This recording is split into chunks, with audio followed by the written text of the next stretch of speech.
1000 subscribe এবং 4000 ঘন্টা watch time, এটা কি তাড়াতাড়ি আমাদের ইউটিউবে মনিটাইজেশনের জন্য কি তাড়াতাড়ি করাটা জরুরি? হ্যাঁ, অবশ্যই তোমাকে হিসাব করে দেখতে হবে। যেদিন থেকে আইডি করেছো ইউটিউবে,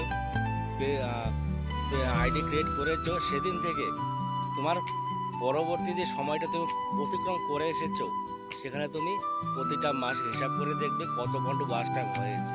তো অবশ্যই আশা করি এই প্রশ্নটা সবার মনের মধ্যে আছে, আমারও মনে মনে জাগে মাঝে মাঝে যে আমরা ওয়াচ টাইমটা কমপ্লিট করতে পারবো কি না 365 দিনের মধ্যে। তো যাই হোক, এটা নিয়ে চাপ নেই, রেগুলার ভিডিও আপলোড করতে থাকো, একটা লং একটা শর্ট করে দিতে থাকবে, ওয়াচ টাইম অবশ্যই আগাবে। আর 1-2 ঘন্টা পারে লাইভ করবে, লাইভ স্ট্রিম বানাবে, 1 ঘন্টা 1.5 ঘন্টা যদি সময় থাকে তোমাদের হাতে, তাহলে অবশ্যই 365 দিন লাগবে না, তার আগে তোমাদের ওয়াচ টাইম কমপ্লিট হবে, 1000 সাবস্ক্রাইব হয়ে যাবে। আর লাইভ করলে সাবস্ক্রাইবের সংখ্যাটা বাড়ে, এটা বন্ধুরা মিলিয়ে নেবে। 1000 সাবস্ক্রাইব হতে যদি লাইভ স্ট্রিম করো, সাবস্ক্রাইব তোমার 1000, 6 মাস লাগবে না, 1000 সাবস্ক্রাইব হয়ে যাবে। তো এটা নিয়ে চিন্তা কোনো ব্যাপার নেই, তোমরা রেগুলারলি ভিডিও আপলোড করো, ইউটিউবে পোস্ট করো সময় মতন, অবশ্যই সব কিছু ঠিকঠাক হয়ে যাবে, ঠিক আছে?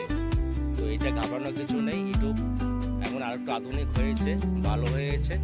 তোমরা কাজ করো আর অ্যাগ্রেসিভটা বাড়াও, ভালো ভালো কন্টেন্ট দেওয়ার চেষ্টা করো, আর সপ্তাহে অন্তত 2টা করে লং ভিডিও দেওয়ার চেষ্টা করবে।